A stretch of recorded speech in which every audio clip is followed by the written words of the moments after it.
the very roots of evil, of negativity and singularity, including the ultimate form of singularity, which is to the whole state of things, a pure violence without object anymore. This is the typical violence of information.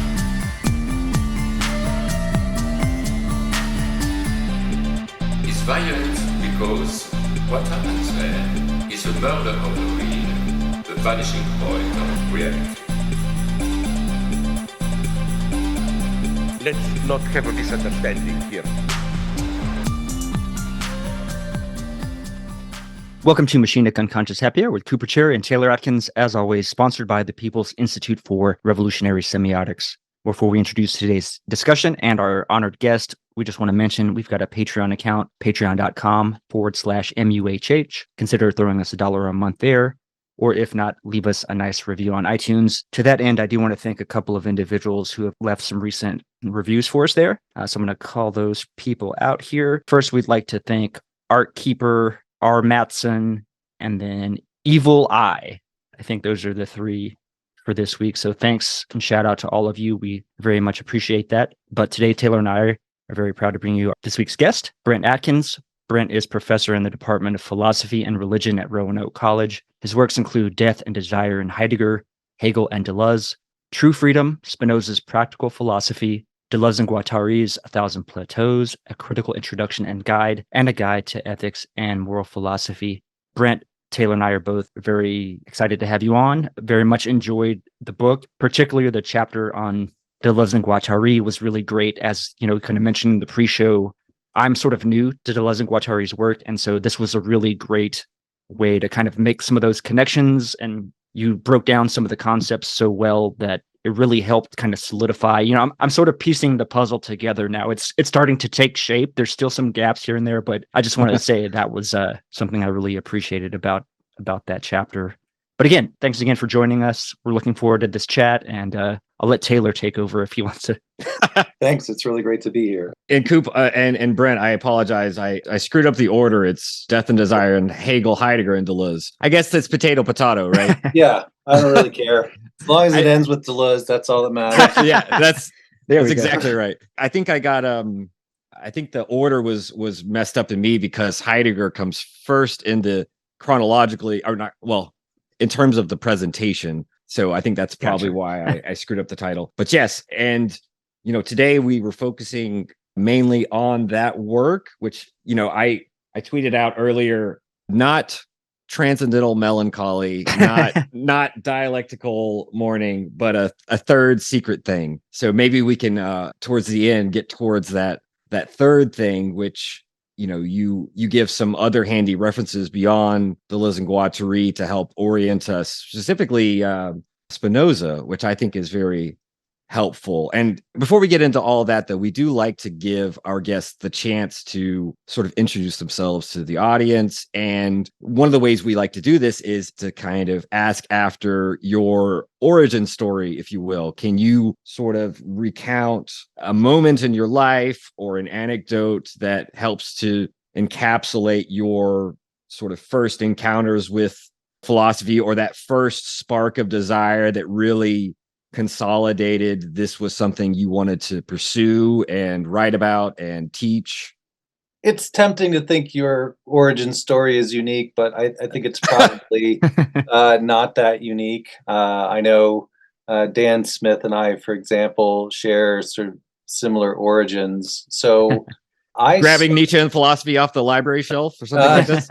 No, not in that sense. In this sense that I went to really conservative Bible college, and my intention was to be a minister, and, you know, actually had a small church, on the weekends that I ministered to and pastored for while I was in college. And that was coupled with this sort of feeling of dissatisfaction on a number of levels, politically, but also philosophically, that we were really just introduced to philosophy in order to say it was bad in some way. And so I thought, I'm not sure they're giving a fair shake here to Right. what's going on in philosophy. But I did have this sort of antagonistic relation to philosophy. I thought it was something to be conquered. Mhm. And so while I sort of moved on from that flavor of Christianity in grad school, at least the first place I went to grad school, I was really there to settle accounts with postmodernism. Okay. So, Okay. Oh, so, interesting. this was Okay. all the rage in Bible college, right? This was, the new boogeyman, the new thing that everybody needed to be afraid of. And I said, well, you know what? I'm well trained in classical languages and texts, and I'm going to go to grad school and I'm going to read Derrida and I'm going to sort all this Right. out and come out on the other side victorious. Oh, wow. And then I actually read Derrida and I thought he was right. Okay. Okay. I thought he was brilliant and amazing, and I couldn't understand what all the fear was about in relation to Derrida. And so I wrote my master's thesis on Plato's Pharmacy. Awesome. And yeah, it's still one of my favorite works of philosophy. Really, Derrida was really my first love, right? Okay, like the, interesting. the first person that I really, really got. I had this sort of broad, superficial understanding of the history of philosophy that I could tell a story about, but Derrida was the first philosopher that I really dug into, and probably without the help of Rodolphe Gasquet's Taint of the Mirror, I wouldn't have made it. But nevertheless, I thought I came to a real understanding of what Derrida's project was. And so from there, I thought, well, I want to get my PhD. And here it was really dawning on me that, I think I want to keep doing this. I think I Yeah. want to teach. I think I want to do research in this kind of thing. And so this is really the point at which I'm distancing myself from theology and moving toward philosophy. And so I went to a PhD program at Loyola Chicago, very steeped in the history of philosophy, Mhm. and thought, well, maybe the thing to do is to read the people that Derrida was reading, right? To sort of come up from underneath and figure out what his sources are. And so that's why I ended up doing the dissertation on Hegel and Heidegger. And that's what most of my work focused on in grad school, and what the eventual dissertation was. And then Deleuze was really a late addition there. There was no Deleuze in the dissertation. And Okay. I thought, and having read the book, if you could imagine the book sort of ending after the Hegel section, it doesn't really go anywhere. It just sort of ends with this. With the antinomies. Yeah, it ends with an antinomy, although I didn't have that Kantian structure Okay. Okay. there either. We could talk about that. Yeah. Too. That was all invented later when I started reading Deleuze. Mhm. And of course, I'd been exposed to him in grad school, but never really got it. And so I thought, well, if I'm going to get this, the thing to do is to put it on a syllabus and teach it. That's And that amazing. way, I will have to figure it out in order to explain it to students. That's how Anti-Oedipus ended up on a syllabus in a course on Foucault, Derrida, and Deleuze. Once I sort of figured out what I thought was going on, I realized that there might be a sort of resolution to this impasse I'd come to with Hegel and Heidegger. And so then I went back and began revising the dissertation, and I added the whole final section on Deleuze, and I came to me in a dream, this whole antinomy thing, like that finally thought, oh, this is how this works. And, here, that wouldn't have been possible if I hadn't studied with the people that I did at Loyola, where Kant was just sort of this central, unavoidable figure. And so everything got mediated through Kant in one way or another. And so that framework came to me and I was able to work things out from there.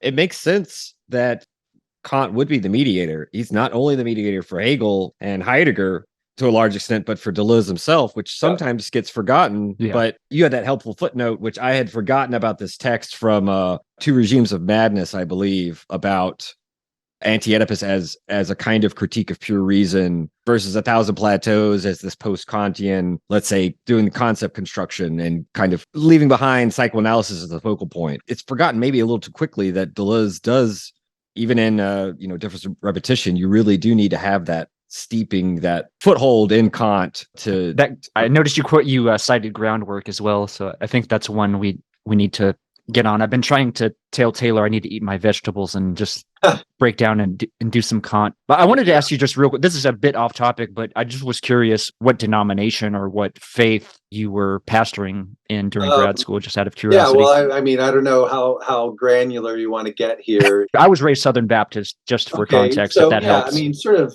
in the same ballpark as that, but this Gotcha. is the Christian churches of Christ. Okay, gotcha. The I think non-denominational Taylor's was kind of in that vibe Church of Christ. Yeah. Yeah, non-denominational, although not the full non-instrumental Church of Christ, and certainly not the heretical disciples of Christ. Okay. Nice. That was a big thing. No instruments in church. That was like Paul said it, so you gotta abide by it. Whatever.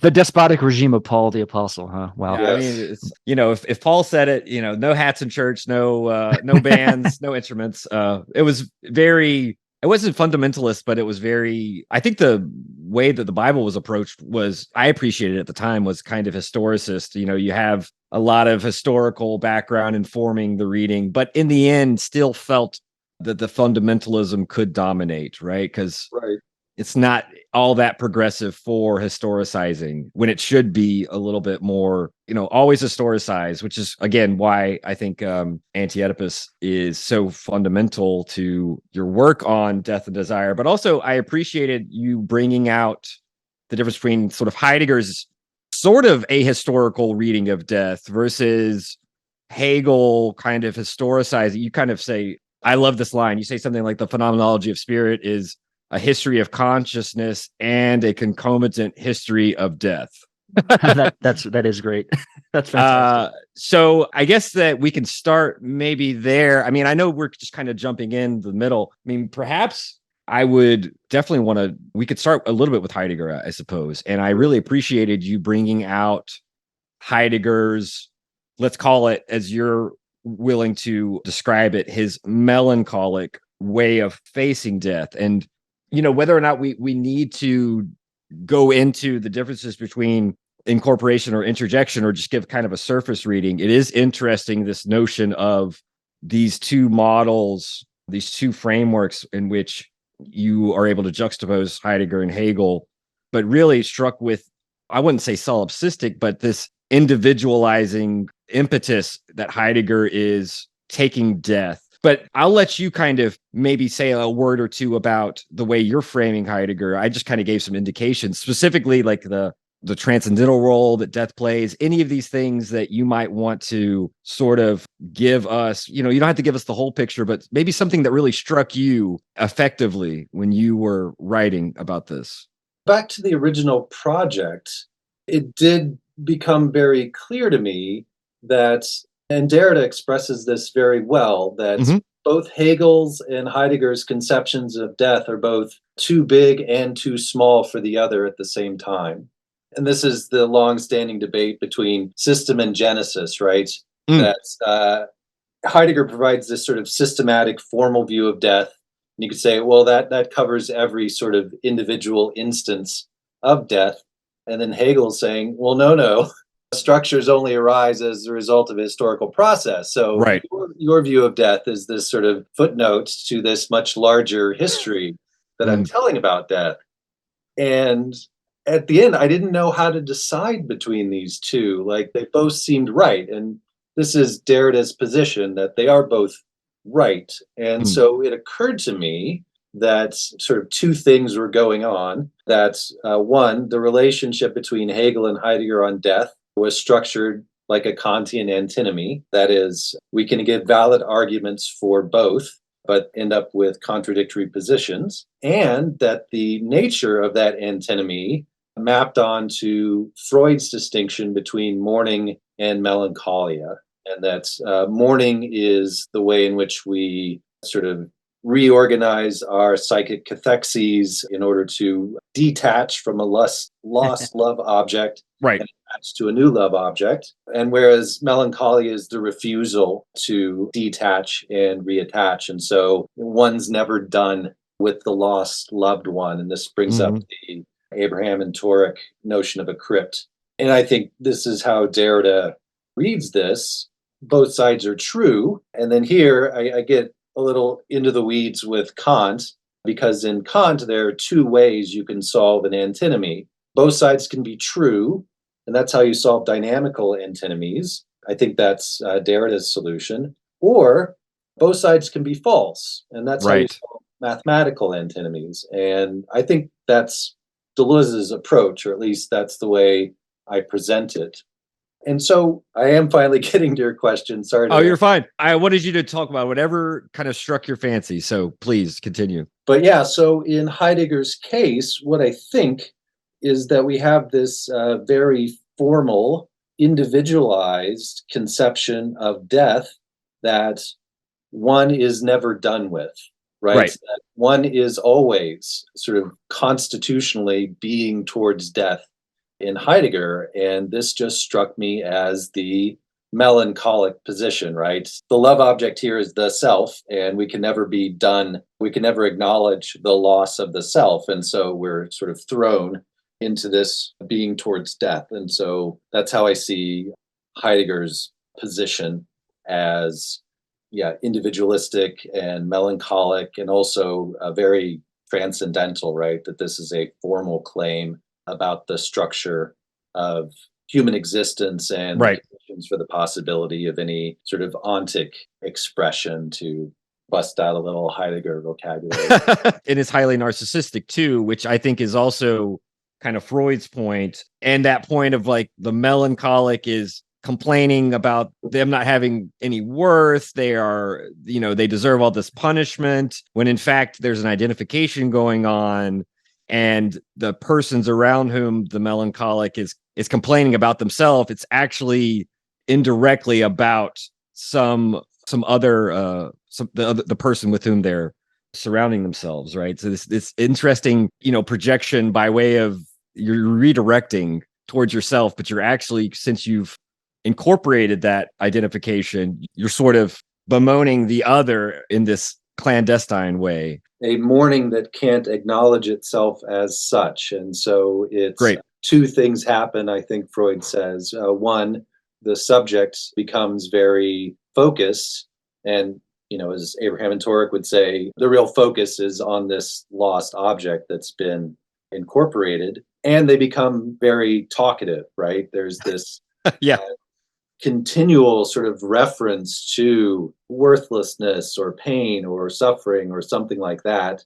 But what can't be acknowledged in all of that conversation, and in fact ends up being a smokescreen, is the loss that can't be acknowledged.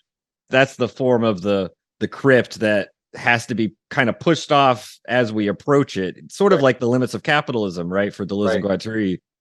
I found that very interesting. On the one hand, Heidegger's sort of move, and I really like the way you cut to the core of it being about this, distinction between fearing in the world, fearing for sort of a loss, but really that being narcissistic, versus anxiety, which is again this confrontation with nothingness. And I like that you I did some digging through the footnotes. I like that you brought up Levinas's essay on the there is, right? Because even sort of within the, prior to the nothingness or something like this, there's always the there is threatening. I appreciated that.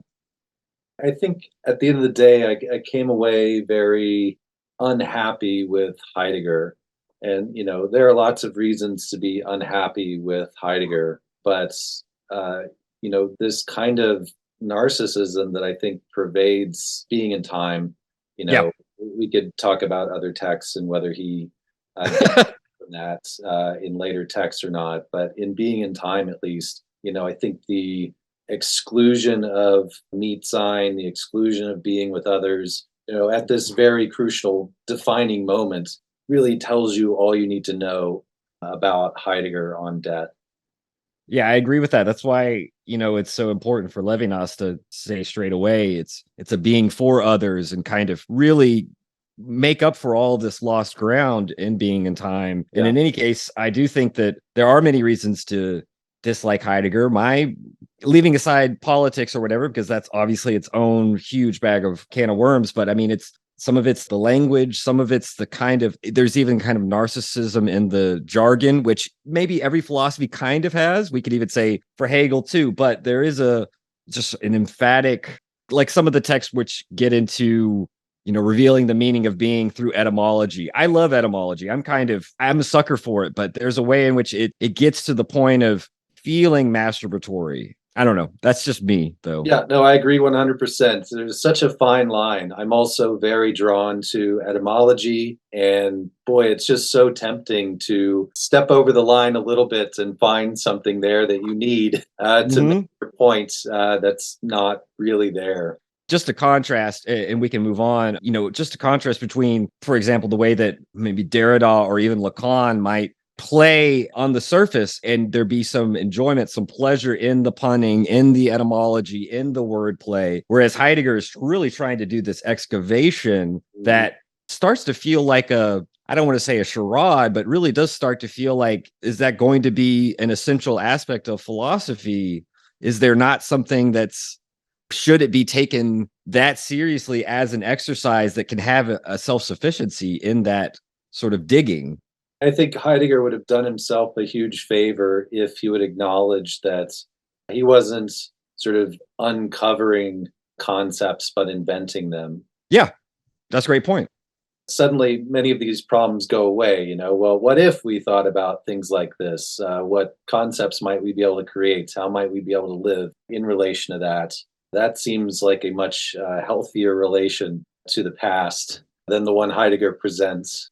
I totally agree with that. And that gets us back to this, to move from Heidegger to Hegel, although we can refer back to him. I'm wanting you to make sure that I'm kind of on the right path with this notion of your argument surrounding Heidegger, and you kind of make it that instead of Heidegger kind of arguing that care and the care structure, the care system grounds death, you're kind of saying, in my reading, and, with the sort of framework that I'm bringing, death is the sort of transcendental ground in terms of the sort of futural projective nature of Dasein. And so it's death that plays the structuring ground rather than the other way around. Whereas in Heidegger, it might be that death is just kind of a consequence of our care with concern to things, equipment, and other Dasein. Is that? I'm not sure what to say there. I think what I'd want to say is that, and we could be very precise and rigorous here, right? That the concern in Heidegger isn't death as such; it's being towards death. There's probably some slippage in my book around that point, but it is the being towards death that just is the care structure. Okay. In being in time, what Husserl would call intentionality, right? Mm-hmm. This openness, this being stretched ahead of oneself, the conditions for the possibility of that, and thus Dasein's ontic experience is the fact that Dasein is a finite entity that is always heading towards its own death. That is what wraps up the notion, or that's what consolidates your argument for Heidegger's sort of emphasis being on melancholy, right? There is this loss that has to be incorporated. That's my loss that individualizes my innermost being toward death. And it becomes sort of, as you point out, just to anticipate towards Hegel, it sort of cuts off how, even if this may or may not be true, that obviously death is always sort of my own, there seems to be a way in which Heidegger downplays or even denies the communal aspect of death. There's something almost like highly modern about this, where it is almost I don't want to say heroic or anti-heroic, but there is this, we said narcissistic, there is this way in which death is sort of cut out from the community, whereas that's not the case for Hegel and the phenomenology. Right. Yeah.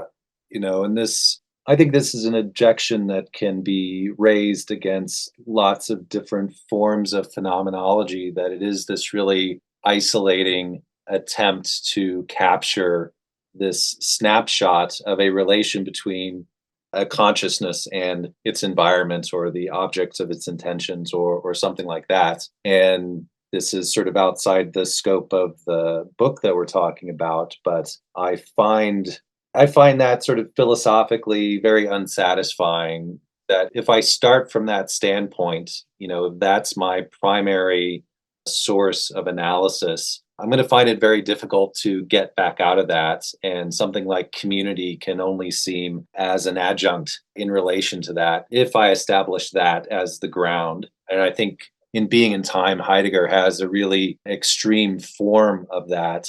He would say he wasn't talking about consciousness, fine, he's talking about Dasein. But that what he isolates in that is this individualized structure with this sort of lack, this nothing at its heart, I think can only be melancholic and as a result, narcissistic. And what's interesting too, when I was reading the sections on Heidegger and this tension between being with community and that sort of being excised in Heidegger, it reminded me of various strains of Christianity that emphasize how salvation is not an individual affair, that it is kind of an affair of, whether it be of all mankind or of a communal affair. To think of salvation as an individual project is to sort of misunderstand a fundamental aspect. I didn't know if you had any. I'm not asking you to theologize, but perhaps you might have some resonance with that. I think that's the Protestant inheritance, right? I think whether Luther meant it this way or not, this has been the primary outcome theologically of the Protestant Reformation, that you shift away from a life of a community and the salvation of a community, namely the church, toward salvation as a matter of an individual's relation to God, right? And a direct, unmediated relation to God. And it's not like there's no support for that in the New Testament. You can find passages that will support that, but this was a new and very modern take on what had prior been a very communal look at salvation and the nature of religious life.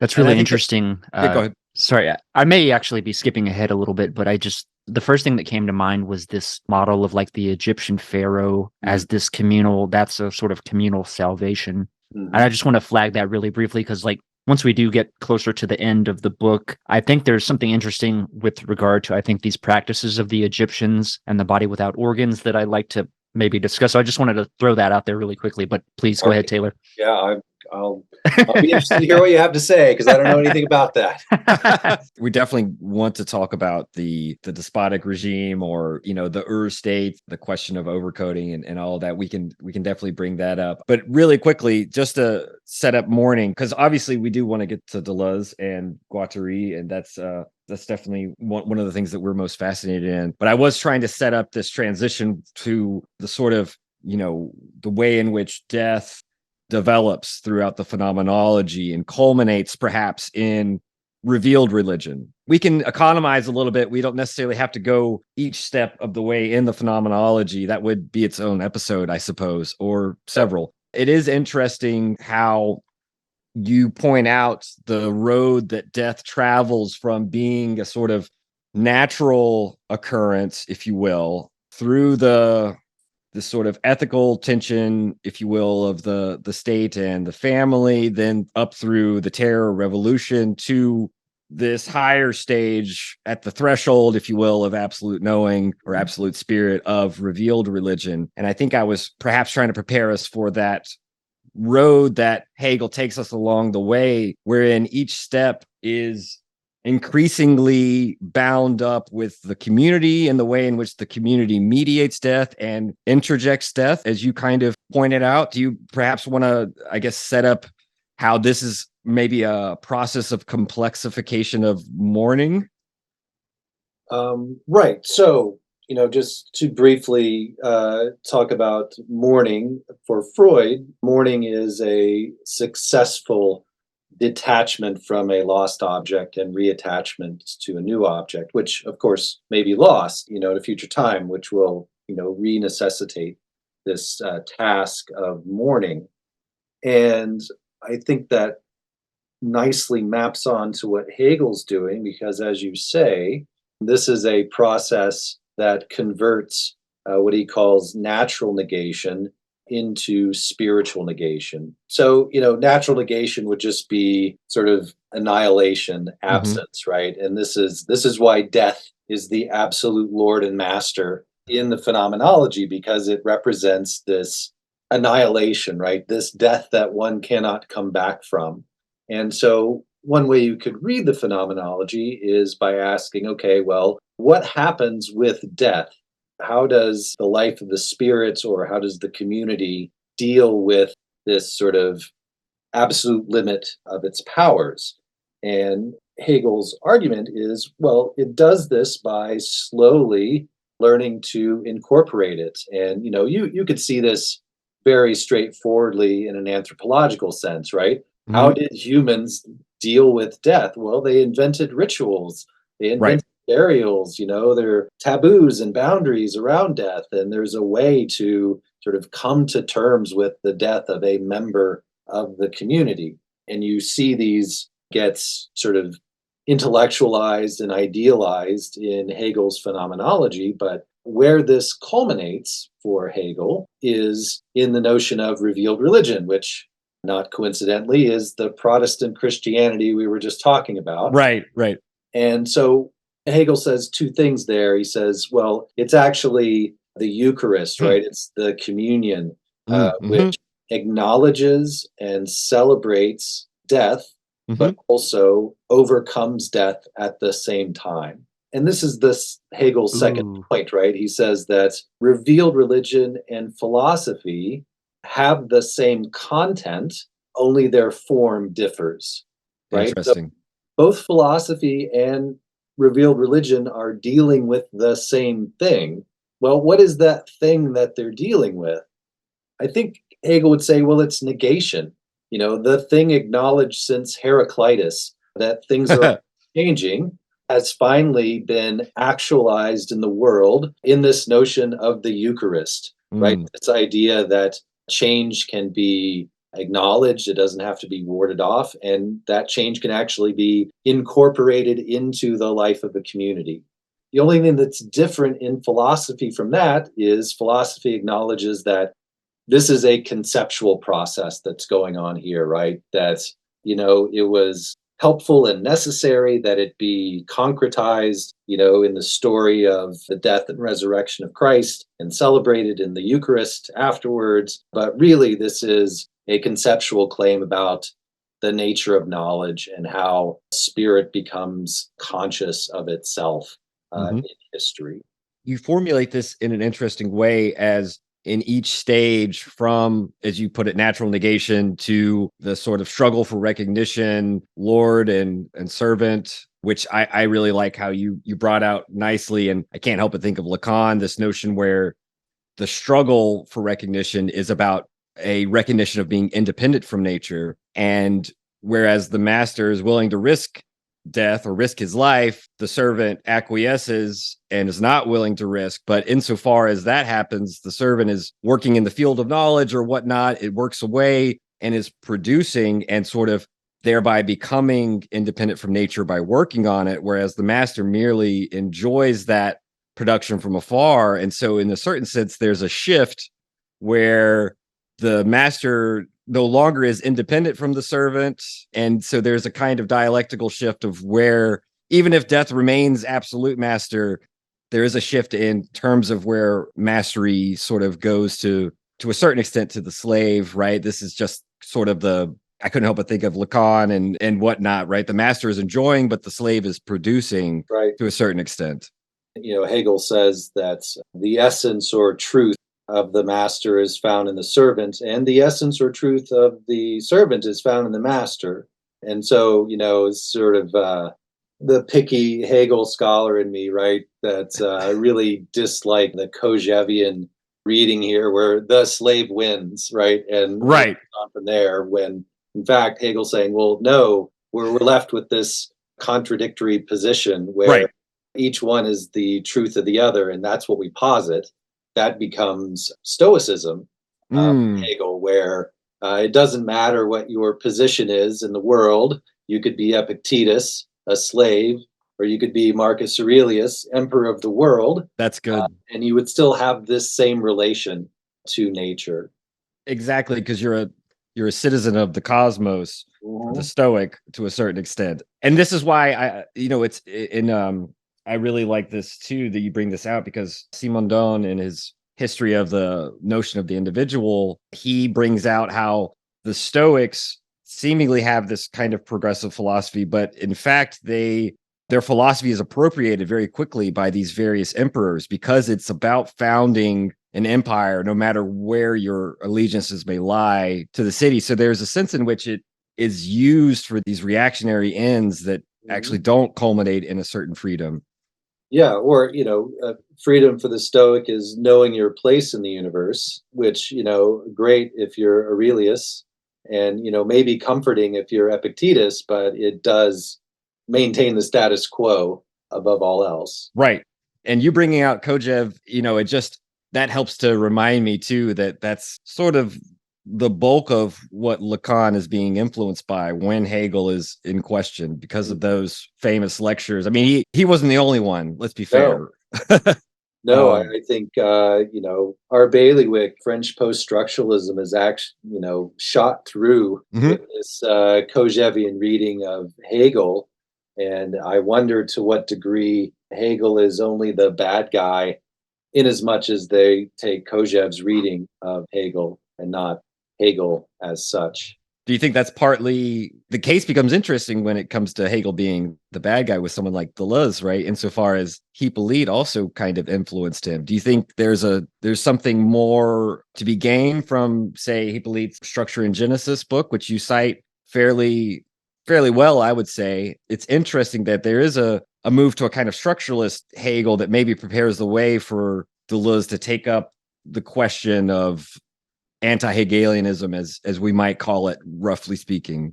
Yeah, so I'll just sort of riff for a moment. Yeah, riff, please. On this idea. So I think where Kojève was so important, not only for French philosophy, but also for Hippolyte, is this anthropological reading of Hegel. Okay. Right? That Hegel is a story about human knowledge and not a story about God's self-knowledge, right? So it's not the end of the metaphysics where thought is thinking itself in some divine sense. That's just what human communities do.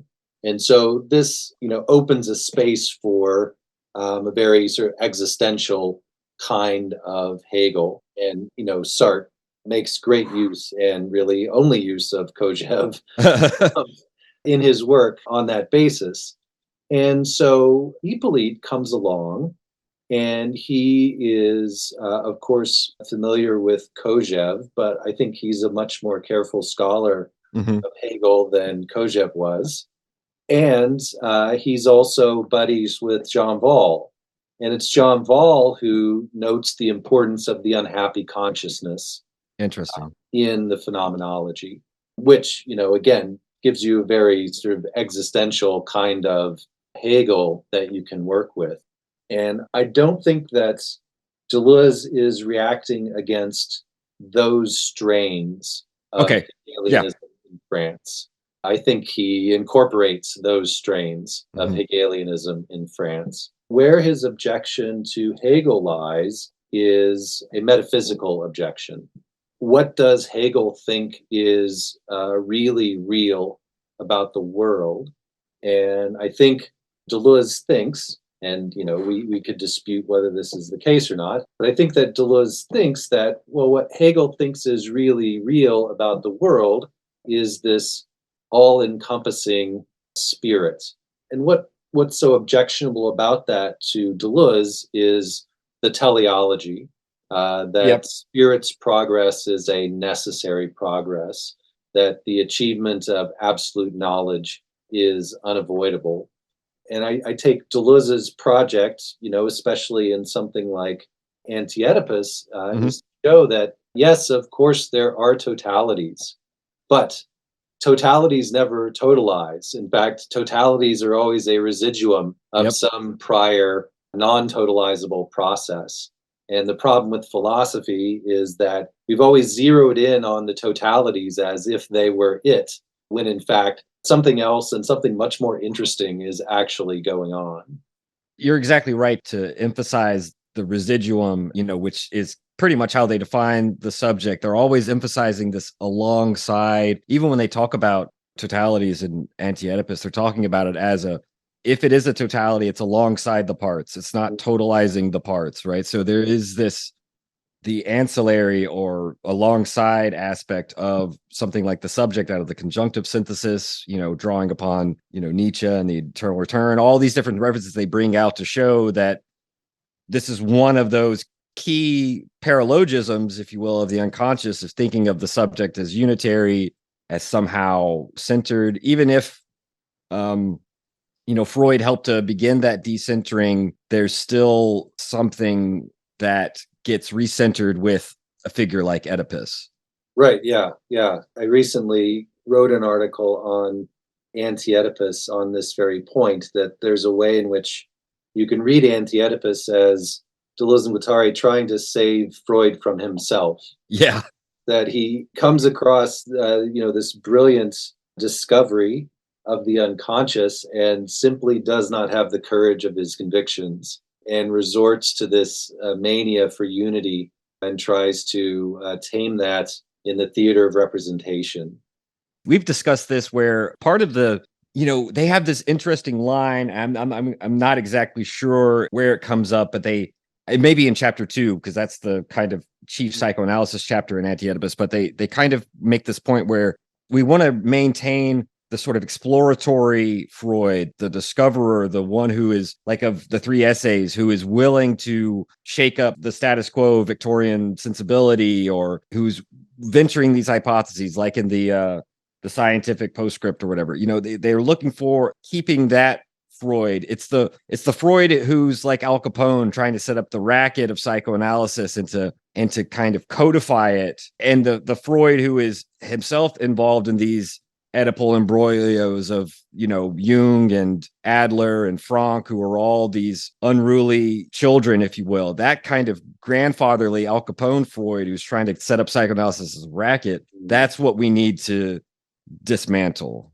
Yeah, absolutely agreed. Free desiring production, unconscious. Let it do what it wants to do. Don't assume that it's always going to travel down these preordained paths. It's the notion of Oedipus as a universal that gets him into trouble. Kind of like in the same way as Heidegger might universalize being towards death and contextualize it, ahistoricize it. There's something similar going on perhaps with Oedipus as this transcendental universal structure, when in fact, if we historicize as they do, they try to bring up how Oedipus could have come about. From Deleuze's perspective, Heidegger and Freud are at their worst to the degree that they're Kantians, in the sense that they're trying to set up this transcendental ahistorical structure. Gotcha. And not that Deleuze is always free of this. This is my constant battle with other Deleuze scholars, is trying to free Deleuze from the transcendental. I just think at the end of the day, it's not in line with sort of the best trajectory in Deleuze's thought. Even all of the stuff in Difference and Repetition that absolutely depends on it. I think the better Deleuze is the Deleuze who speaks about intensities rather than transcendental structures. It's more of the Spinozist Deleuze than perhaps. Yes. Excellent. The Deleuze who hunts down transcendence at every opportunity. Yes, the one who looks most like Spinoza. Now, that's an interesting thing, just to tarry with this, like tarrying with the negative, because even if I want to move on from Hegel, I know that that's perhaps impossible, to a certain extent. I will just say, because, and again, this is just, as you mentioned earlier, this is riffing. This is just the conversation after the conference, right? We're having a beer. So I'm curious about this. If the transcendental is meant to rule out and ward off the illegitimate transcendent uses, whether it be of the syntheses, blah, blah, blah, it's supposed to ward off transcendence. Would not the transcendental help in this hunting down that you're describing? Or do you think that it doesn't go far enough or something like this? I always worry with the transcendental that it very easily becomes the transcendent. Oh, that's good. Sure, I can say, okay, so I'm faced with this transcendent illusion, this fog that's surrounding my concepts, and I want to try and eliminate those as much as I can. And so what do? Well, I make the transcendental move and I say, okay, well, what are the conditions for the possibility of this? And it's at that point that I have to be most careful, because when I begin to outline those conditions for the possibility, I will be very tempted to identify some ahistorical structure Right. that makes these, particular conditions possible. And that can so easily slide into just another transcendent structure that we're trying to eliminate in the first place. And, and this may very well be Deleuze's point that, yeah, no, that's how thought works. And that's why you have to be continually on guard. You can't do without the transcendental, but there's always this danger that it will slide into the transcendent. And there's a danger in which it'll ossify, reify into an image of thought, right? Yep. Okay. Yeah, that makes sense to me. And that actually sounds very close to some moves, some gestures that Laruelle makes in terms of worrying that non-philosophy could ossify if the practice of it is not continually reaffected, that the terms elaborated in the reworking could then rest upon their laurels and, sort of settle, if you will, into this image of thought. So that's actually very, very clear. Yeah. And perhaps, go ahead, Coop. I was just going to say, I wanted to let you finish, but I was just going to say, even Stirner, I think, is, he's definitely going in on these transcendent spooks, right? Like that's definitely part of that critique as well. That's all I want to interject really briefly. Well, yeah, I mean, I would say that perhaps, spook is perhaps a kind of residue of transcendence or an image of thought or residue of the image of thought. Yeah, it's and I guess the last thing I was going to say on this point was basically that perhaps Deleuze's, I don't want to call it contradictory, but counterintuitive yoking together of the notion of transcendental empiricism is meant for us to, if we're going to keep the transcendental in some form, it can't be in its old classical critical notion. Perhaps it has to be ever recreated. I think that's and again, I'm absolutely a minority here. I got really hammered at a conference one time. I presented a paper called "To Have Done with the Transcendental." I saw that. Yep. It was not well liked. But anyway, sort of with those caveats in mind, I guess I just wonder if the very notion of transcendental empiricism is wrong-headed from the get-go. Oh, okay, great. Here's a couple of thoughts on why that might be. First, he's clearly drawing on Bergson here. Okay. But interestingly, when Bergson discusses empiricism, he does not use the term transcendental empiricism. Okay, he talks about a higher empiricism, this recognition that there are conditions that condition experience that aren't immediately perceptible. And so in order to not have a sort of naive Humean empiricism or naive realism, we need to recognize that there's this additional thing going on here, right? And that's the virtual actual distinction. Bergson, which also gets taken up by Deleuze. And, I think that's his way of describing what's going on here. But I can't shake this lingering concern that you'll end up with structures of possibility. Yes, that's true. Rather than potentialities. And as you say, that these structures of possibility themselves will simply be images of thought. Right. And the other thing that gives me pause here is that I know Deleuze can do philosophy without the transcendental.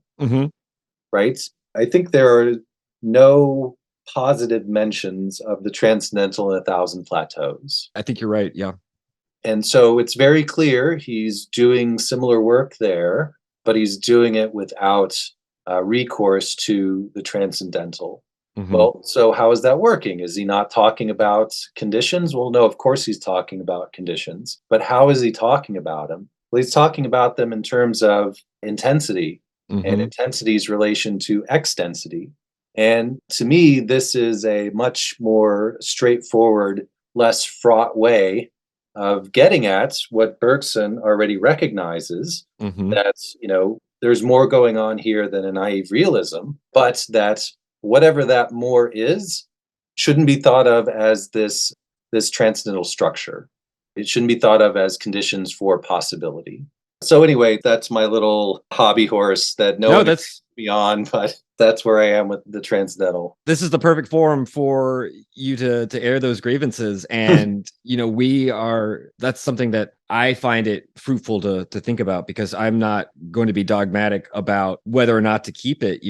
I've always thought of transcendental empiricism as a kind of almost tongue-in-cheek framing, and as situating, for example, difference of repetition, the conflict of the faculties, their discord and accord, etc., as a way of describing that type of move. But I don't necessarily think of it as something that Deleuze would call himself or necessarily ascribe himself to. It's one of the moves in the conceptual toolbox of reformulating the history of philosophy, perhaps. There is absolutely a way to read Deleuze consistently and beautifully with the transcendental intact. And this sort of gets into a sociology of Deleuze scholars, right? Right.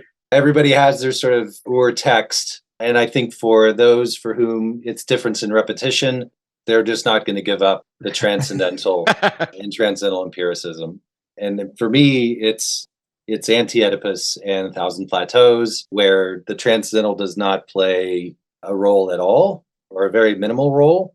And to me, that's the more creative, experimental, praxis-oriented Deleuze that I'm interested in. So yeah, those are my texts. And so then I have this problem, like, what do you do with the transcendental? Like, well, why don't we just get rid of it? Like, Yeah. Is it really doing anything? Is it helping us? It doesn't look like it's helping us, but I understand why you might be attached to it. I'm willing to go down that road with you. I find it, I mean, I'm thinking of what is philosophy as well, where concept creation isn't predicated on the transcendental. And in fact, as you kind of point out, it could, in a certain sense, could limit and inhibit concept creation. So, with the changing of problems, that should be fundamental. Problems should be posing the conditions rather than some sort of, and it's interesting too, because in logic of sense, the transcendental for him takes on the role of, this is where he turns to Simondon in terms of pre-individual singularities, the milieu, the field of forces. It becomes a transcendental field. And so it takes on a kind of a totally different look, even if it still retains the title. If we start thinking in terms of a transcendental field, it doesn't necessarily look the same as a kind of critical Kantian introduction of the transcendental. So even there, it's got a totally different tinge. Absolutely agreed. Interesting history about the transcendental field, right? That's Sartre criticizing Husserl, who's criticizing Kant.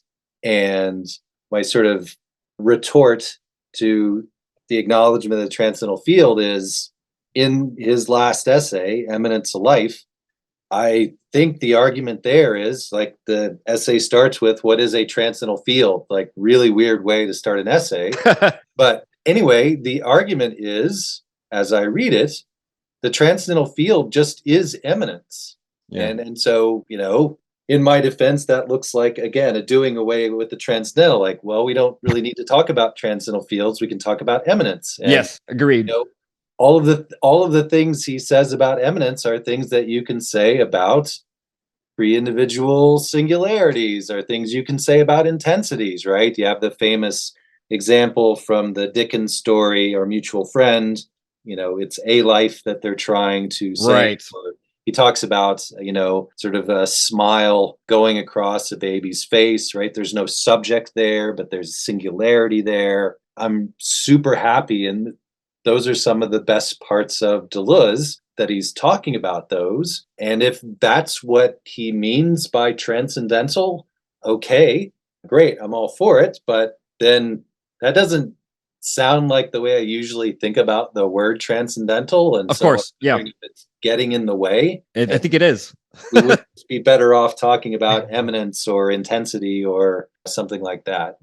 You've convinced me. I definitely think you're onto something there, and I agree with you that as I said, with problems, when problems change, and we have these encounters that forces thinking, we don't necessarily have to rely on these old concepts. And one thing that I was thinking of, and you'll probably laugh at this, one of the terms that Laruelle coins in non-standard philosophy is this notion of the immanental, which is a monstrous yoking together of immanence and the transcendental, but immanence wins out, if you will, in that titular notion. So we took an excursus, but I feel like the ride was worth it. So I appreciate you, as I said, airing your grievances, and this is the perfect venue for that.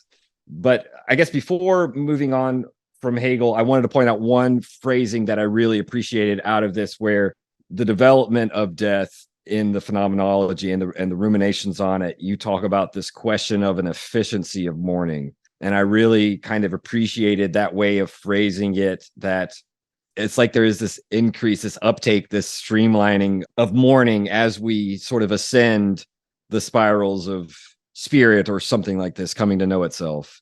Yeah, right. I mean, that would be another way of talking about natural negation versus spiritual negation. Right? In a natural negation, everything is lost. There's no return. But precisely what a spiritual negation is a determinate negation, one in which becomes increasingly efficient, right? There's less loss every time. And so it becomes increasingly economical until you have this sort of miraculous, lossless economy in which there's no friction. Yeah. It's death. Death isn't really a loss anymore, right? It's fully incorporated into the life of the community.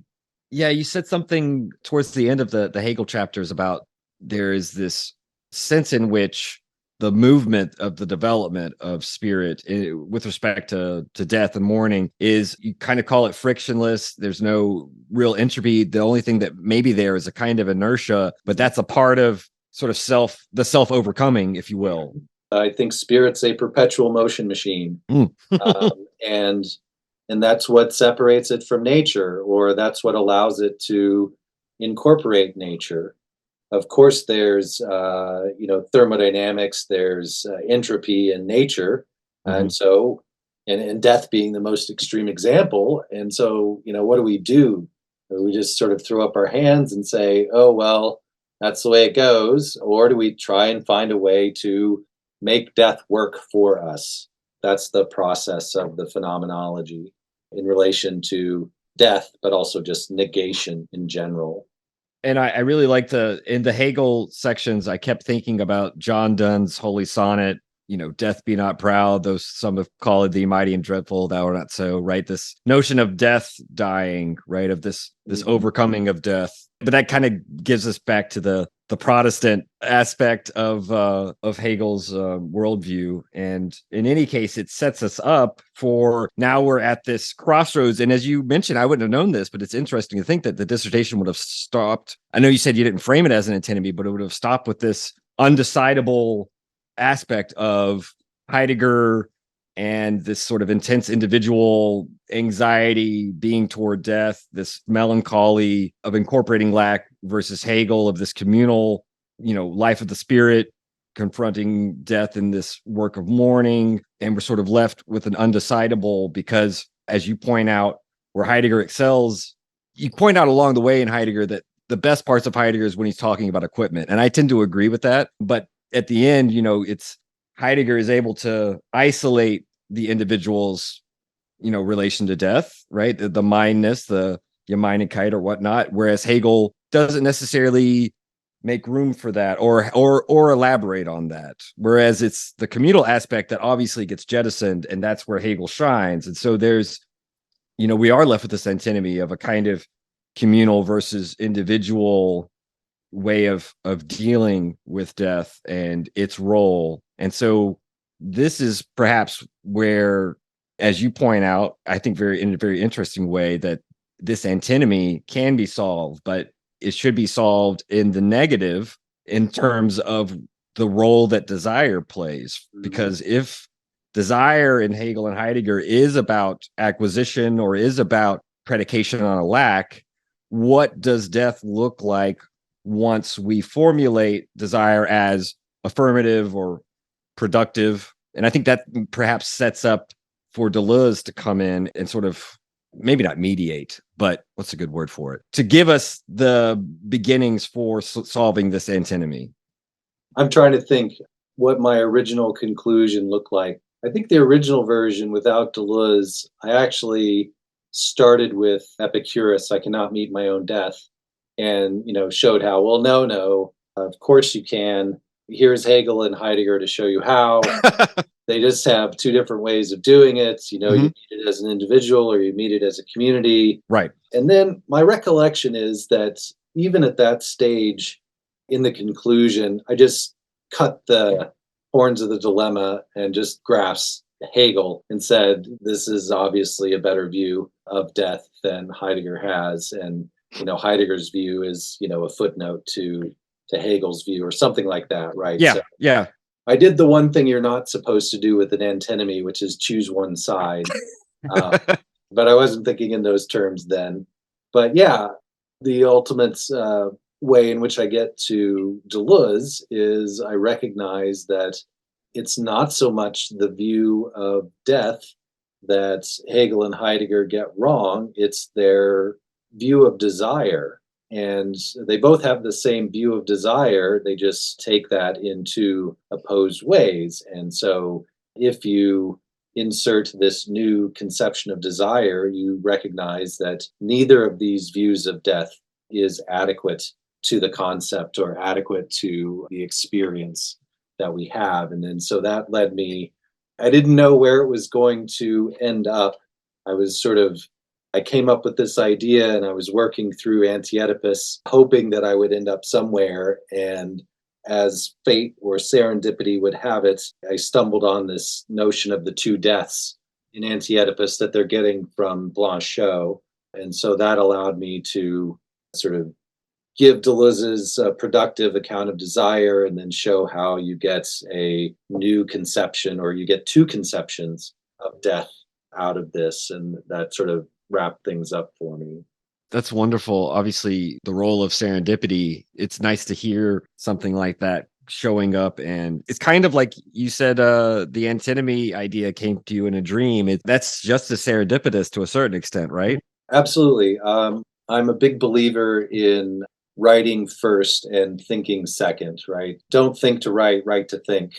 Yeah. And so, I start out and I sort of make all sorts of crazy promises and claims and I start writing about them. And sometimes it pays off and many times it doesn't. And that's just the way it goes. That's how creation works.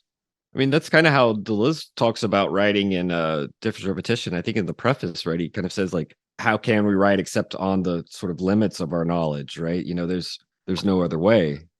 Yeah, I think there's a text by Kleist that Deleuze refers to called On the Gradual Production of Ideas Through Talking.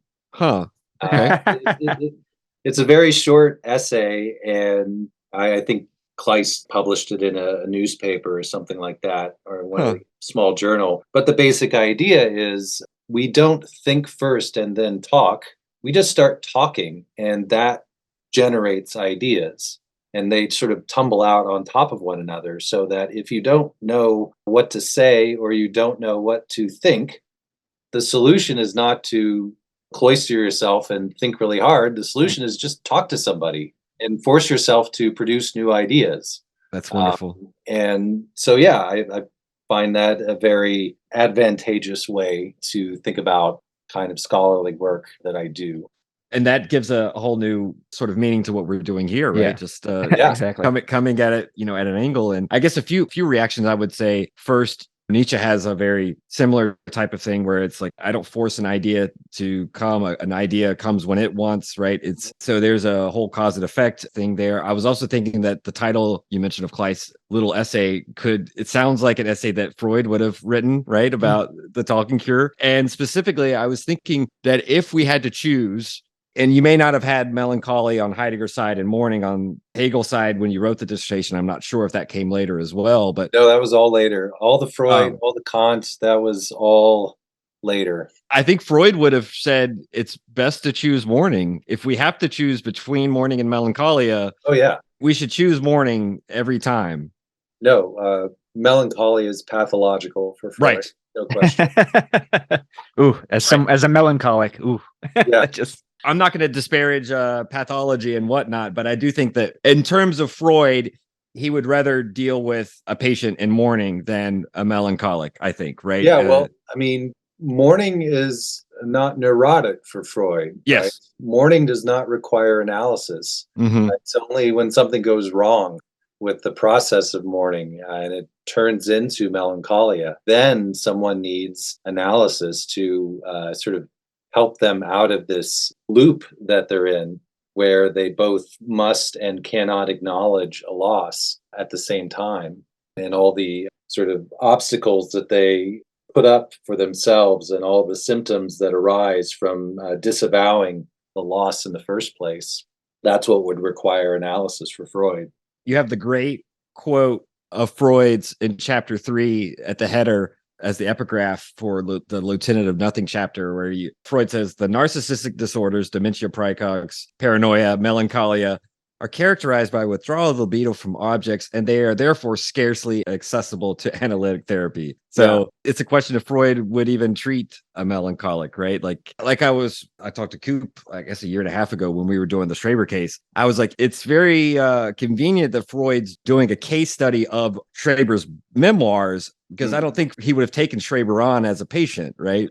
If dementia and melancholia are scarcely accessible to analysis, none of the psychoses are, right? Right. That's sort of the fundamental splits that prompts the writing of Anti-Oedipus in the first place. And also Guattari's clinical work, right? That's one of the few places, Laborde was one of the few places that would actively take on people with psychoses, whereas normally they would just simply be institutionalized. And right.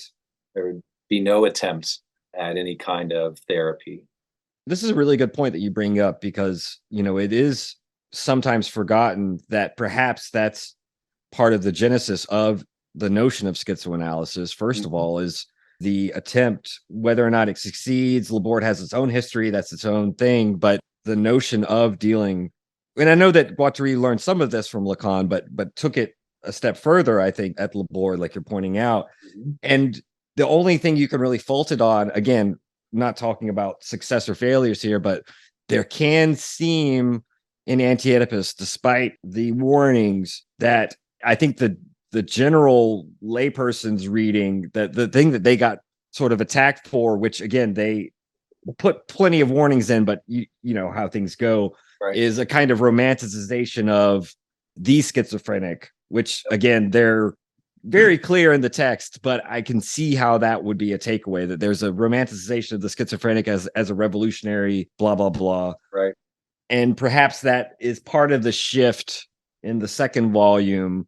Also the shift to a little bit more caution. I think that they seem a little bit, not in their experimentation or their writing perhaps, but they do seem to come up with a little bit more cautionary warnings, don't de-stratify too quickly, yada, yada. Also, the fact that L'Autonomia in Italy was using Anti-Oedipus as a manual to start blowing things up, and people getting arrested, Negri among them, from the fallout of this. Anti-Oedipus was their Bible, and so they saw this, and I think horrified would be too strong, but they recognized that, people are taking this seriously, so why don't we counsel a little more prudence in 1,000 Plateaus. Before we talk a little bit about Deleuze, and I suppose this could be a wrapping up, I'm sorry for talking too much about the big two H's, but I did want to suggest one thing that I thought was fascinating in one of your footnotes, where you talk about this shift from Anti-Oedipus to 1,000 Plateaus. I mentioned the quotes you pull up from Two Regimes of Madness, that was very helpful. I thought it was interesting, your statement about death seeming to be less prevalent in 1,000 Plateaus, which made me think and look back. And I think that in terms of the role of the model of death and the experience of death in chapter 4 of Anti-Oedipus, you're definitely right. But it was really interesting to see the context in which it does come up. Obviously, in micropolitics, the micropolitics plateau with the suicidal line of flight, the line of death, the line of abolition. But it was also, it seemed to come up most in the postulates of linguistics, which is counterintuitive for me, but it's this question of the order word as a little death sentence, a little judgment, versus perhaps these words that pass, that sort of make flight into an act of art and creation, not necessarily fleeing from death, but something like this. So you got me thinking. You sent me down a couple of rabbit holes there, but if you have any words or thoughts about perhaps this shift from talking about the model and experience of death, which we can talk about too in a second, but your point about sort of death in A Thousand Plateaus, I was wondering what you may have been thinking about this when you wrote that footnote. It's hard to know what I was thinking about when I wrote. I know that's a bad question. I'm sorry, but yeah, that's a really great point. It does seem that in A Thousand Plateaus, the concern about death very clearly moves from, not that they disavow it or anything, this model of death, experience of death, division that they use in Anti-Oedipus toward a political account of it, right? And I think most of the places where death comes up, it comes up in relation to fascism, right? So I think the shift might best be characterized as a shift away from death as my relation to death, or sort of redoing Heidegger's being towards death, toward a discussion of death and politics. What are ways in which intensities or affects are captured or channeled? Which among those lead toward death, right? Toward their own black holes, which are creative, which lead away from that. And how can we create concepts in relation to that? And so in the micropolitics plateau, they're creating very explicitly political and anthropological concepts in order to think about fascism. And again, not fascism as this sort of overwhelming totalitarian state, but fascism is a kind of war machine, which they take up in Apparatus of Capture. And then in Postulates of Linguistics, they're inventing linguistic categories or linguistic concepts in order to think about the politics of language. Right? How is language used in a way that frees intensities or deterritorializes, and how is language used in a way that forecloses on the possibility of creation, right? That kills life, as it were. That's wonderful. And yeah, I think I'd have to think more about that, but that sounds right to me. That's how I would characterize that shift, or that's one way you could characterize that shift between the two books. That's really good. That's helpful. It's less about the death drive and how it becomes silent under the regime of capitalism, and how it perhaps its absence or relative absence with respect to the two volumes could be kind of how you end the book, where A Thousand Plateaus is more of the song of life, which is what they think psychoanalysis should have been. Yeah, I agree. I think, as you note, the two regimes interview or passage is very important, where Anti-Oedipus is seen as this ground clearing move. We need to sort of sweep the table clean of all of these structures and obstacles to creation or to life. And then in A Thousand Plateaus, they just set out to paint something new on this canvas that they've scraped clean. And yeah, it has a very different feel, and they are trying to, if Anti-Oedipus is tuning the instruments, then Thousand Plateaus is playing the song. I love it. That's really a good way of looking at it. And there is that destructive moment of schizoanalysis that they say, but it's not the only one. They talk about it as a curettage of the unconscious or something like this. So there is a scouring, a wiping clean of the slate. And I think that's very helpful. I know that we're coming upon 2 hours, and so I don't necessarily I did want to give you the chance to perhaps say, because I mentioned at the very start of the episode, the role that perhaps Spinoza helps us to also mediate this antinomy or solve it to a certain extent, right? Because I do feel like that is one of those key figures, and I think that's why you begin the chapter, the part on Deleuze, by bringing up how Spinoza, his notion of intensity, which you've been talking about, his notion of what a body can do in its increase or decrease of power in the ethics. I'm wondering if perhaps Spinoza too is one of those figures that is key for declaring this antinomy between Hegel and Heidegger in terms of death as false. Spinoza was certainly key for me. And again, this is just a function of my sort of very strange history with Deleuze. My discovery was that my initial encounters with Deleuze were unfruitful. I found him initially impenetrable, and I kept going back, and it's just like somehow I could sense there was something there, but I couldn't get access to it.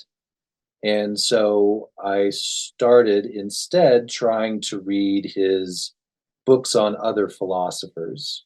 And that was a way that I found that I could see what he was saying about other philosophers and then see that he was also sort of making those claims himself. And so while he has two books on Spinoza, the big expressionism book, but then the little one, Practical Philosophy, that was the one that sold me, right? That and the Nietzsche book finally sort of broke through where I could say, oh, now I kind of know what's going on here. I think I understand the moves he's trying to make. And the crucial contribution that I think Spinoza makes to this sort of dissolving the antinomy of death between mourning and melancholia is he's the one who provides the model of desire as productive rather than acquisitive. And it's fascinating in that respect that not only does he have this productive model of desire, but he also says exactly what one would expect him to say in relation to death, given this model of desire, right? He has this productive model of desire, and instead of saying, death is the most important thing, that's the thing we should be thinking about all the time, it's the very foundation of thought, or it's the engine of spirit, or, Right. It's our very core, he says, the free person thinks about death least of all, right? And that's the commensurateness of those two claims really sold me on the importance of Spinoza for Deleuze's analysis here, and also for the coherence of thinking about death in this way, like from the basis of a productive account of desire. But, there are many other things that could be said about Spinoza and Deleuze's reading of Spinoza. I just find it not just a good reading, but a salutary reading. Yeah. Right? It makes me feel good. Yeah. I read Spinoza. And so I want to read more Spinoza. And I think, Coop, weren't you going to give a shout out? I forgot to say the episode is sponsored by Baruch Spinoza.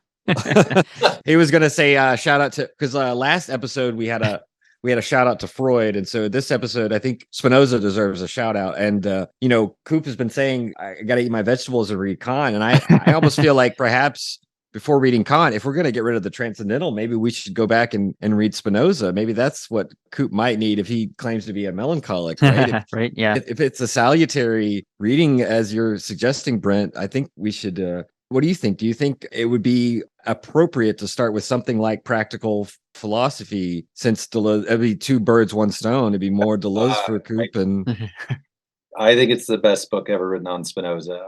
Oh, wow. And I will say it's really helpful to have a little Spinoza under your belt before going to Kant, because I think Spinoza is the real enemy in Kant. Interesting. Hume gets all the press, right? And Hume represents this sort of skeptical pole that he's arguing against, but the dogmatic pole, that's the real danger for Kant, because if you take Spinoza seriously, then it looks like there's no room left for morality in Kant's view. And that's what he's most anxious to try and save, right? I had to deny knowledge in order to make room for faith, right? As in the B introduction. And I think what Kant ends up saying is, okay, Spinoza is right about everything, but but he's only right about appearances. He's not right about things in themselves. And so if I can keep those separate, then I can, give appearances to Spinoza, and we can get cause and effect back and all that stuff. But if I can save the things in themselves, then I can also get free will and morality and all of those kinds of things back. That's interesting. That almost makes me think of a kind of fictional account where Kant is making up things in themselves just to thwart Spinoza. On Kant's own telling, this is from his inaugural dissertation, he's just straightforwardly retrieving Plato, right? This distinction between the sensible and the intelligible that gets lost in the modern period. He's retrieving that. But I think the fundamental effect of that retrieval is he gets to affirm and circumscribe Spinoza in the same movement.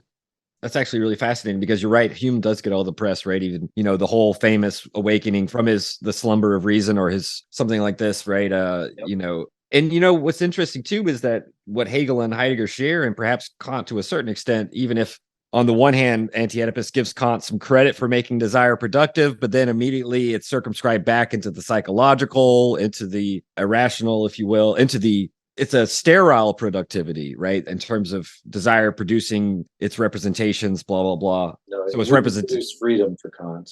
Right. So I think that if Hegel and Heidegger share a tradition of lack that goes at least as far back to Plato, if not prior, then perhaps Spinoza is one of those. This is one of the reasons why Deleuze turns to Spinoza to mobilize a thinker who doesn't agree with this view of desire as lack.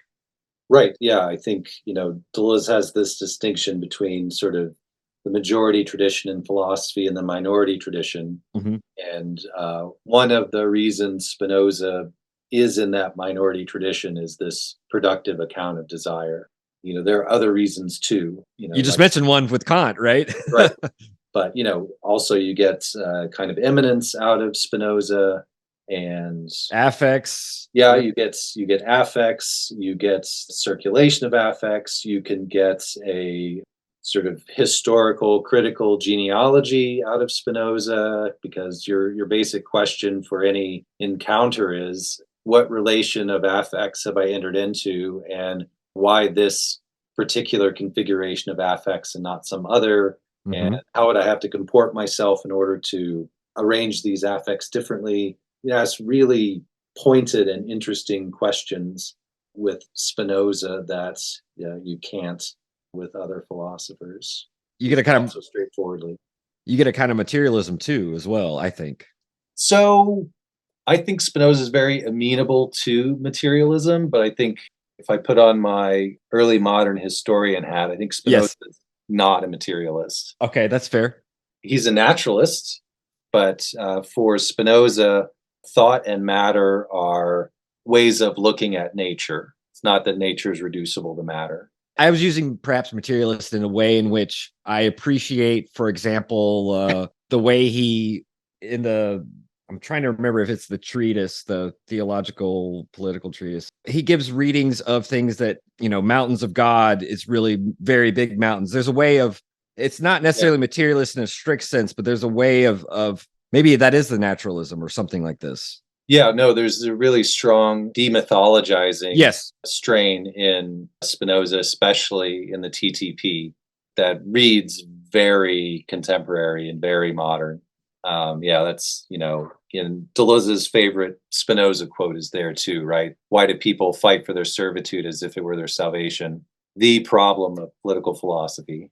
This is really great. And it also, by juxtaposing Kant and Spinoza, it helps me to remember that ethics for the two thinkers would be quite different, right? I mean, ethics for Spinoza would be on this level that we've been talking about of affects, of, relations of motion and speed, of sort of the questions of increasing of power and what I can be affected by and affect. Whereas I think for Kant, it would be something, and for Hegel, and who knows for Heidegger, but it'd be something very different, I think. Yeah, I have characterized it this way in the past, that you don't get a morality out of Spinoza, you get an ethics. Whereas in Kant, you get a morality And the difference there is that morality is prescriptive. You can't get prescription out of Spinoza because no one knows what a body can do. Right? You only get description. Like, what am I encountering right now? And what am I capable of in this encounter? Well, I have to experiment to figure that out. And I may discover that this is a composing encounter, and I may discover that it's a decomposing encounter. And so I note that, and in the future, try and do better in my encounters. This is all very wonderful. I don't want to leave Coop out. If you wanted to get to something, I get a little excited. Yeah, you were going to tell us about the Egyptians. It could be just a symptom of me being sort of, I don't know, I'll say visual artist, like in a very loose way, but I guess I think in pictures, and I think one of the ways to conceive of the body without organs for me has, I don't know why, it's been this persistent image of the mummy, and obviously, like, it's very literal, right? Because the organs are literally removed from the mummy, but then you have the organs are preserved in the canopic jars. I think it's 7 or what have you, alongside the body, which I think is kind of an interesting little metaphor, but ultimately more so I would wanted to bring up with regards to the body without organs and death, to maybe elaborate or discuss a bit about this, what they mean by zero intensity on the body without organs. And just, I guess real quick, I can just say with regard to the Egyptians, so one aspect is that kind of mummy, organs sort of dichotomy, but also, like, I think the way that those, like, the libidinal investments of the ancient Egyptian society are directed to, everything flows through the body of the despot. There's a kind of communal salvation through the death and resurrection of that figure too, of the despot, which is kind of interesting in terms of its parallels with something like Christianity. So those are kind of the ideas that I had, but I think more so if you would speak to perhaps this notion of zero intensity and its relation to death. I know that's a big question. No, but it allows us to at least say a few words about the model of death and the experience of death, and put that in relation to perhaps a little bit what we were talking about with affects. That may have helped to kind of set up the role of intensity and affect and becoming. Okay. The best for last, huh? Yeah, not quite sure I know where the best point of incursion is here, but I'll just start talking and see what There happens. we go. Please do. The talking comes first, right? Exactly. That's right. The talking comes first. So, I'm not going to sit here and pretend like I'm thinking really hard about something. I'll just start talking, because that's the only way anything's going to happen. One of the interesting moves that Deleuze and Guattari make is they really end up de-emphasizing death with this model of death and experience of death. And here's what I mean by that. For them, what is primary is desiring production, right? And that desiring production is intensive. And so because desiring production is intensive, it's going to always fall on some continuum between 0 degree intensity and maximal intensity, right? So any sort of encounter, any sort of connection being made between two partial objects is not just going to be an encounter in a vacuum. It's always going to be an encounter at a certain degree of intensity. And that intensity is always going to be fluctuating and changing. And it's that shift in intensity that is the experience of death. Right? So for Deleuze and Guattari, they really end up, how do I want to say this? They really take the piss out of death, right? Like, it's not this huge thing anymore. It's like, right now, this conversation has cycled through varying levels of intensity. And every time it does that, that's the experience of death for them. Because the subject is a residuum, right? The subject is always that thing that afterward we'll think about, like, oh, how did I come across in that discussion? That's all post hoc, right? That's all ex post facto stuff. That's not what's really going on. What's really going on is this landscape of shifting intensities. And every time one of those changes, that's the experience of death for Deleuze and Guattari. And then, the model of death is going to be this sort of picture of the whole thing, right? The expanse from 0 degree to maximal expression or maximal intensity. And so the body without organs in that case becomes that limit on both ends, both the 0 degree and the maximal degree, right? And so the body without organs isn't this new foundation that they're discovering underneath all of this. They're just saying, look, anytime you have an intensive process, that intensive process will create its own limits with a both 0 degree and a maximal degree. Mm-hmm. For reasons that aren't very helpful to anyone who will read us, we're going to steal Artaud's term, body without organs. But that's what we're going to call it, right? What do we call that thing that desiring production creates prior to the organization and concretization of that desiring production into sort of inertial structures, for want of a better phrase? And I like that the image of the mummy alongside the organs is kind of like the whole alongside the parts, right? Right. There's something to that metaphor that helps to kind of visualize. And it is nice too that this question of the body without organs as a paranoid machine that repels all of the organs, all the machines, that gets us towards 0 intensity, which can threaten catatonia if desire is turned into a goal or is stopped along the process, which is then where we get the catatonic schizophrenic clinical entity that they warn against, but there's always, as they say, right, it works best by breaking down, right? So that's the experience, right? So I guess that's, if we have model of death as a 0 degree, the paranoid machine, if you will, but we also have the attraction and whether it's the miraculating machine, and at the limit, the celibate machine, we have these phases of becomings. They'll talk about it later in terms of assemblages of desire, right? But I really liked it. I thought it was interesting that you say if Heidegger accepts the model of death as real, it's the experience of death then that has to be warded off. But on the other hand, if for Hegel, the experience of death is real, it's the model of death that seems to be foreclosed. And that is their perhaps way of trying to solve an antinomy within the ontology of desire as lack, perhaps. Right. No, and I think that's what Blanchot is so good at showing in his discussion of death, from which they're drawing this distinction in the first place, right? That's, for Blanchot, there's this sort of impersonal death beyond my death, and that's what Heidegger doesn't talk about. We quibble about whether he refuses to talk about it, but it would certainly cause trouble for his analysis if he did.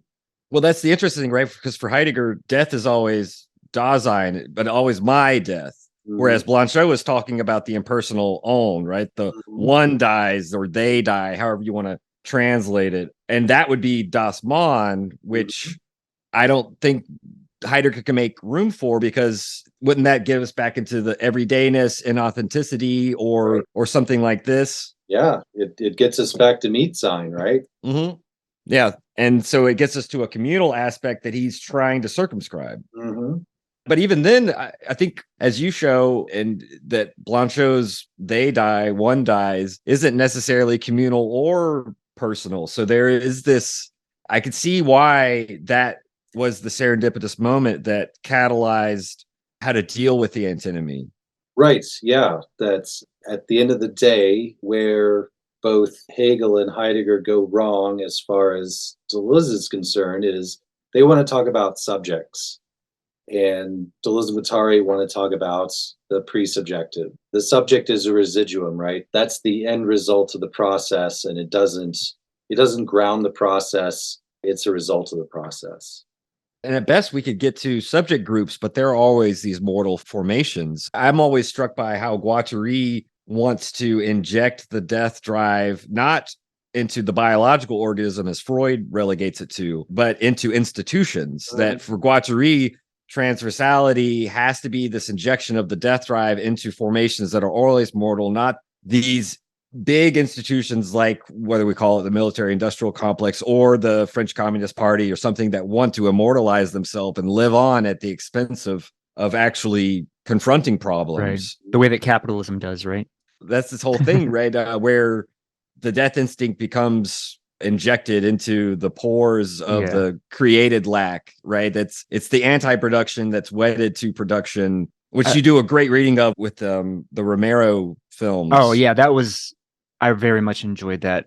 I wonder even like, what do you think about this, Taylor, with regard to like, I mean, I don't want to go down that road too far, but I was just kind of curious, symbolic exchange and death there, because I feel like in there, Baudrillard is saying, basically death is what's repressed by capitalism. And I think it feels like that's, well, what would you say, Deleuze and Guattari, or? It's the mortuary axiomatic quote that Brent quotes, where it's the death instinct becomes appropriated by the repressive apparatus. And that's how it's injected throughout the pores. So it's not necessarily the opposite of what Baudrillard's saying, right, but gotcha. that's a way in which death becomes repressed because it suffuses everything, right? With that, and I think in that sense, Baudrillard Baudrillard would definitely side with Hegel's historicizing view of the communal. In any case, I know we could keep this discussion going, but at some point we have to go to 0 degree. That's right, yeah. And so we have to inject a little death drive into the episode. Yeah. And so, Brent, I do want to give you the chance to have the last word and perhaps tell us what you're working on at the moment, maybe some classes you're teaching if you're not writing anything, whether or not you're going to perhaps take up the mantle of dismantling the Transcendental into a book, to really start a fire. It's not so much that I'm teaching anything new, but I did change the way I was teaching. Okay. So I've got a couple of freshman seminars that used to be just Spinoza. Thought that was great. And I actually still really like that class, but I was starting to get some blowback on that. So I switched it up a little bit. And so we're reading Spinoza and Kant next to one another, but then we're reading Emma Goldman, Anarchism and Other Essays. And the topic of the class is freedom. So excellent. Working through that. And then we have some sort of literary texts like Garden of the Forking Paths by Borges and Ones Who Walk Away from Omelas by Le Guin. And then for the Goldman, we're going to read Bartleby, which it may be too long, but I think it's going to work really well. And then I'm teaching just the standard modern Western class, the Descartes to Kant history class. But I just felt that it was too white and too European and too male. Fair. And so I injected the class with women authors from the period like Elizabeth and Anne Conway, but also reading alongside these texts, which are written during a period of colonialism and the African slave trade and the rise of capitalism, reading contemporary authors commenting on those issues like Sylvia Wynter, Sheil Mbembe, and David Graeber, and David Wingrove, The Dawn of Everything. That sounds wonderful. We'll see. I may need to switch up the reading to make it more explicitly the politics, because I still have this sort of metaphysics epistemology text from the period that we're looking at. But yeah, and in terms of things I've been working on, I have been working on Michel Serres. Yeah. Almost nonstop for, I don't know, last 5 years. Really? Yeah. I think he's amazing. I think he has I just wrote a paper on the Transcendental in Serres. Does it suffer the same fate? Are you arguing against it? Actually, Serres has a really interesting reading in both Parasite and Five Senses. And he comes very close to where I think Deleuze ends up and says, well, the transcendental just is circumstance. Interesting. And he's taking circumstance in its etymological sense, right? That which stands around. Right. Okay. This sort of chosen object in the center, right? The conditions for that object are its circumstances. And that's what the transcendental is. That's fabulous. Yeah, it is fabulous. So yeah, I would love to write a book on Sayre. I think that's probably where I'm headed next. But I just wrote a couple of articles. One was on Guattari and the clinic. Actually, Excellent. Yeah, it was strange. I was asked by a clinical practitioner who has a journal for other clinical practitioners and says, "Hey, we're doing this special edition on Anti-Oedipus, not just the book, but the concept Anti-Oedipus. Yeah. Would you like to contribute?" And I said, "Sure." And so I ended up writing a lot about Guattari and just sort of the project of Laborde and, what exactly schizoanalysis is. And then I've written a couple of recent articles sort of on Deleuze and neoliberalism that'll be appearing in, edited collections. And I guess I listened to your talk with Henry Summers Hall. Yeah, great guy. Henry is editing a volume on Deleuze with Jeff Bell, and I'm going to write the Thousand Plateaus chapter for that. Excellent. So need to think about that a little bit.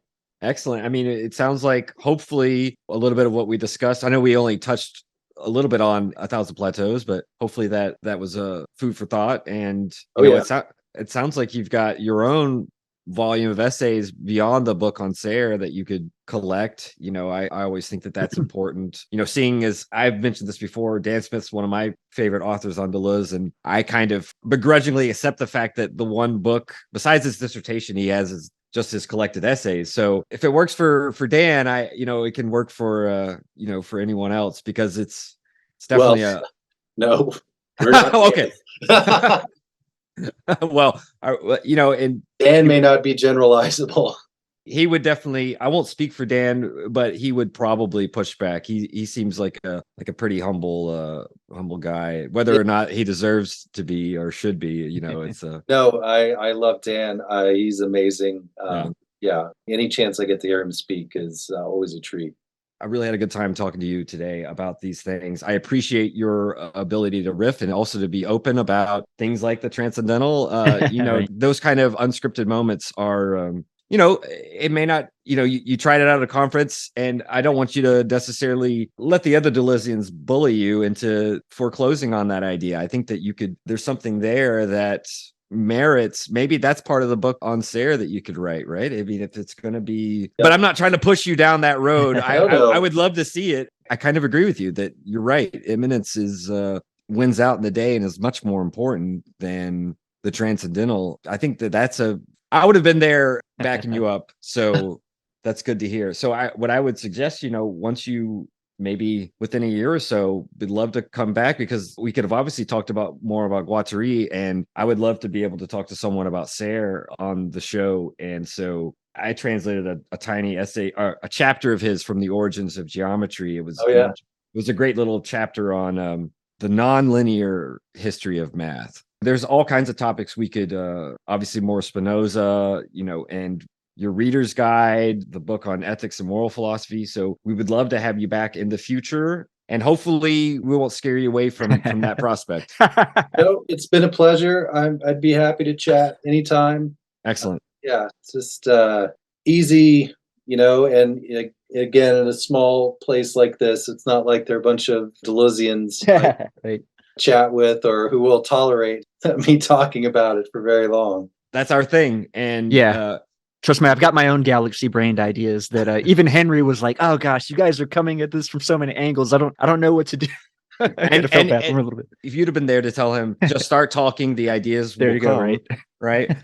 No, I mean, Henry's very careful. So listen, we're going to let you enjoy the rest of your weekend. We appreciate your time and really appreciate you coming on the show. I will email you next Saturday or Sunday when the episode drops, and keep teaching freshmen Spinoza, make them into good little dogmatists. No, just kidding. Enjoy the rest of your weekend, and thank you so much again for joining us. Yeah, thanks, guys. It was a pleasure. Thank you. Take care. Thanks so much. And once again, thanks to Brent Adkins for joining us on this week's edition of the Machinic Unconscious Happiness with Cooper Cherry and Taylor Adkins. The very roots of evil, of negativity and singularity. including the ultimate form of singularity, which is to the whole state of things, in pure violence without object anymore. This is the typical violence of information.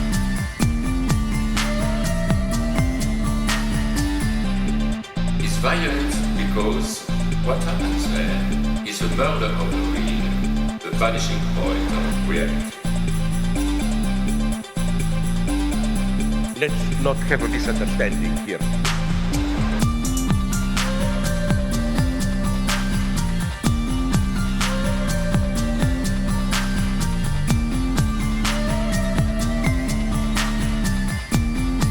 What I meant is the following. With nothing left but recycled, whitewashed, lobotomized people, as in Clockwork Orange.